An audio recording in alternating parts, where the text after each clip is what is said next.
She's a good mother. I have to give it to her. She just a bitch.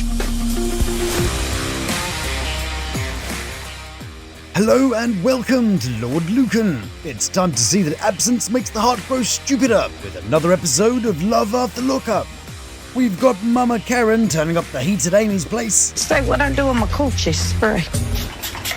Then we get a taste of romance with Julian and Christine. Stinky old lady farts. Intense drama as Shonta's on her phone again. Hey, settle down or something. And Troy runs over his hamster with the door.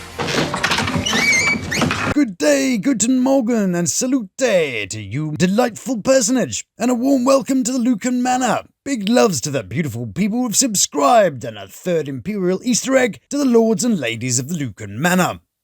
Now you might notice something slightly different about me today. Yes indeed, the manor and I have had a little makeover. The old face needed more tweaks than a Christine interview. So, my gorgeous blueberry McMuffin, I hope you'll approve of our new and improved look. Right then, to business.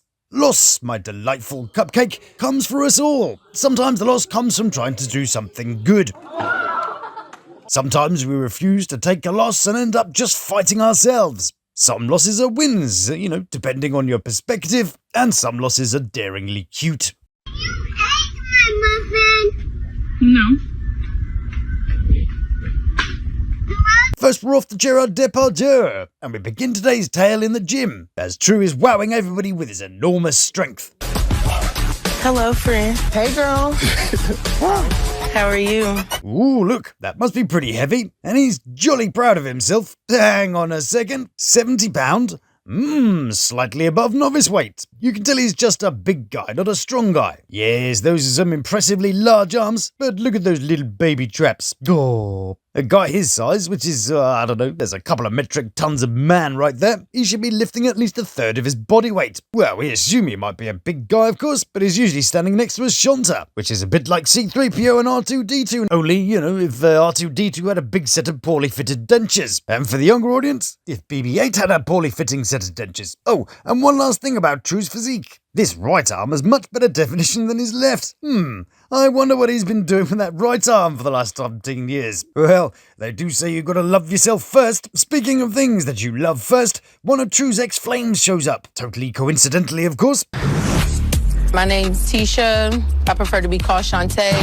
Okay then, Shonta it is. Not at all like a Shonta. Do we all get to choose our own names now? In that case, I've decided I'm going to be called Lawd Lukanique, and I'm a rapper who once performed at the Latin Grammys. Oh, no, actually, it was Montana Mills. No, that was French Montana. I wonder how Montana Mills is getting on these days. Well, stay tuned for a little update on that in future video. Anyway, back to Brenda and a collar. I'm sure it's totally innocent. She just happened to pop into the gym for a totally innocent workout. I can do a little something. Let me grab these weights. Yeah, I think True's got his eyes on a little something too. So hopefully we can rekindle. And she's all like, whoops, sorry, my boobie seems to have flopped out on your dumbbell. And True is like, but surprisingly, True is mostly good to his word. He lets Vanessa, or whatever her name is, know that he's in love with a Shonta. But he does kind of add the caveat that he's in a transitional period, so he doesn't actually make it a totally firm no. But hey, she's just there to make amends and apologise for disappearing on him. Look at me. I come to apologize. Yep, I can see her apologies from here. Even True's sister is intent on getting a decent bit of equipment between her legs. She's playing. And True is clearly trying to escape those clutches, I'm like, hold on, man, get back. You tripping. Your sweat smells good. Yeah, trying really hard. But totally didn't cop a little subtle grope as he pulls away. And while they make us all mildly nauseous, let's go and do a welfare check on a Shonta. Blanket, check. Phone, check. Good. Everything seems to be in order here. Moving on now to Creepy Kim and Shakira. And it's suddenly Christmas at Kim's house. And for some reason, the production wants you to think it's crazy and the kids are all crying. So they keep overdubbing the sound of two children crying. Hey, listen. When we can clearly see that one of them's totally fine.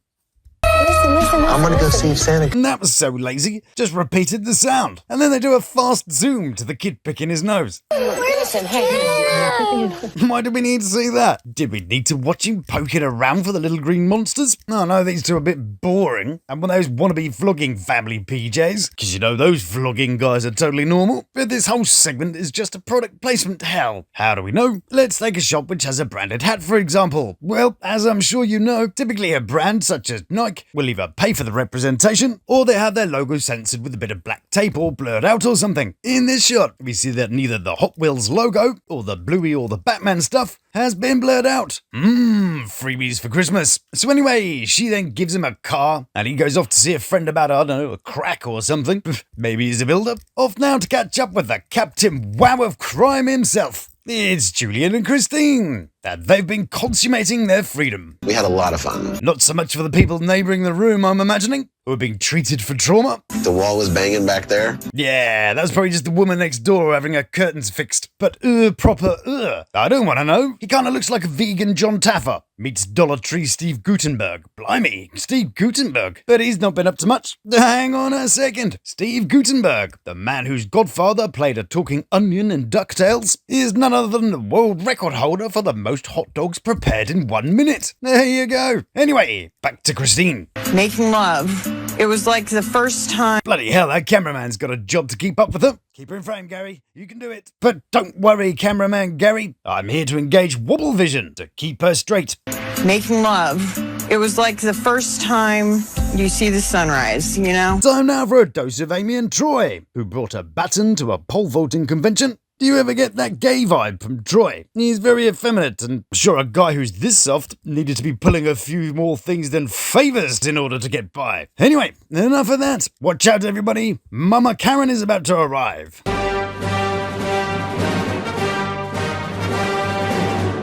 Oh yes, the mother-in-law who'll take you to the floor. The mama that'll hit you like a hammer. It's Karen.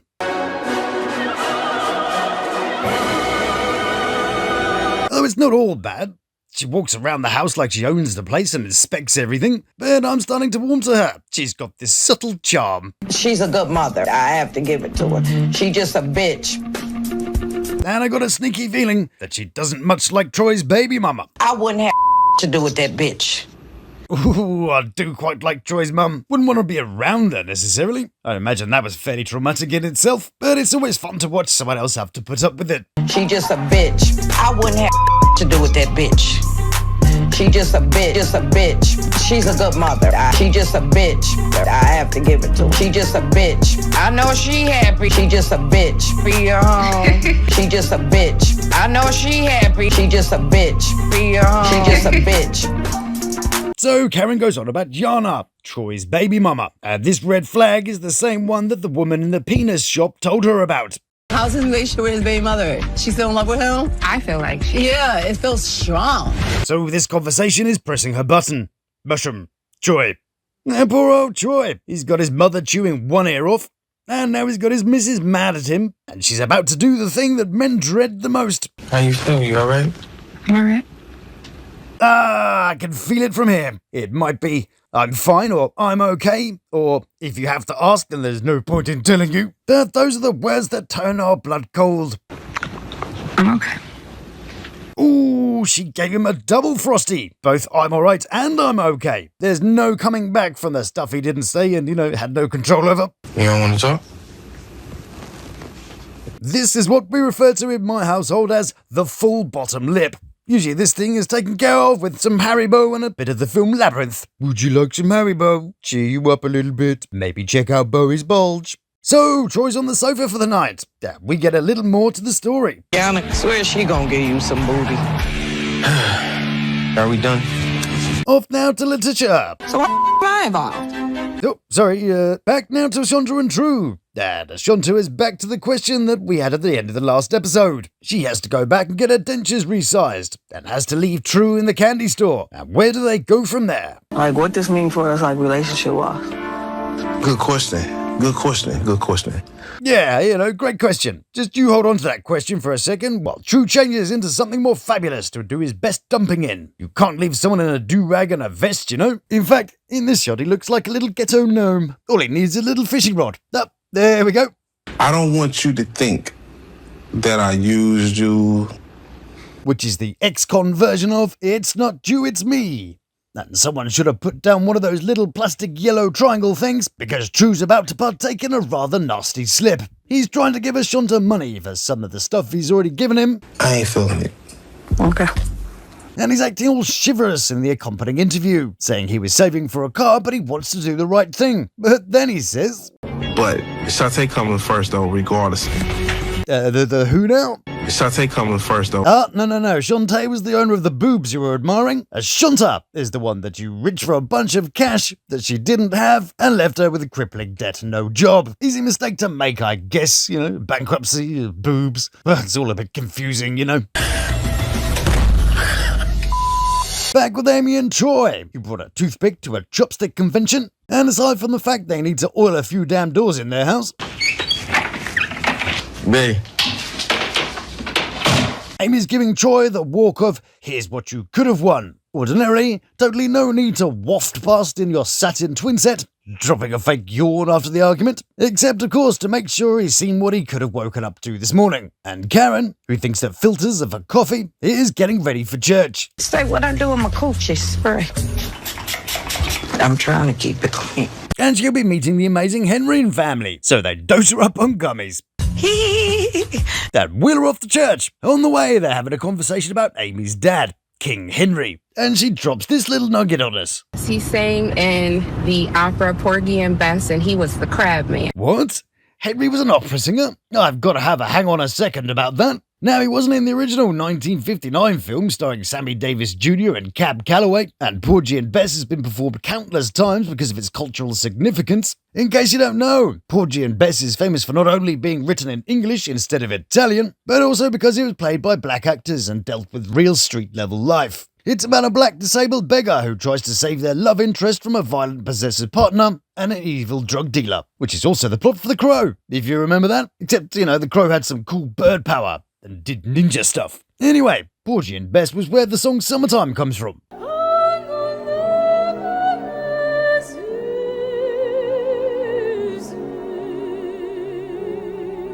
Now, I can't find Henry credited anywhere, but this doesn't mean it didn't happen, and I can't go disappointing you with a lack of evidence, so here's a little clip of what he would have been doing. This is what the crap man sounds like. Talking about your pocketbook.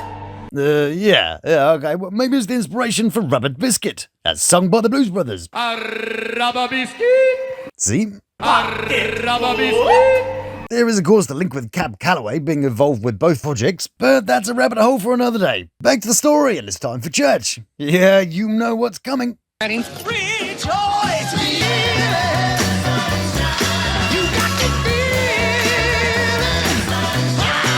Oh yeah, can't beat a bit of gospel. Not sure how to follow that, really.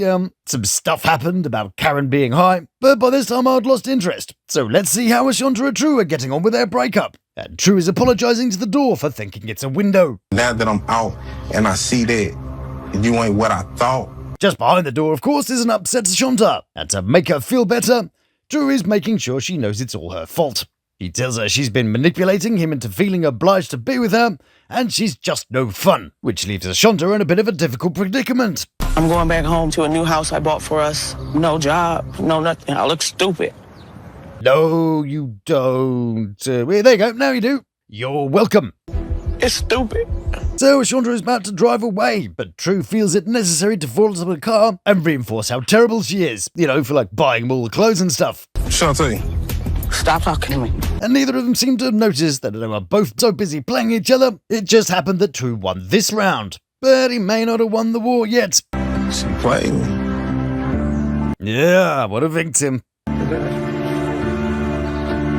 So then, my beautiful human being, that draws us to the end of an episode, and there's one final part of this one left. The part where we refresh our poor little minds with something more wholesome. This week, it's a little boy who's been naughty and is being threatened with boot camp. Unless, it gets copyrighted, in which case it'll be, stupid pandas or something. Let's find out. Want me to be your daddy for the next 8 years, son? Huh?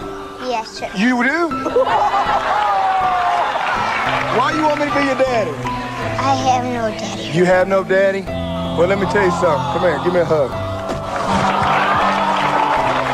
And that, my friend, is all I have for you this week. Thank you so much for dropping by the manor for some fun. And please do like and share. Thanks also for your magnificent comments. You guys have made my day on many occasions. So until we meet again, stay beautiful, love to my three, and you take care of yourself.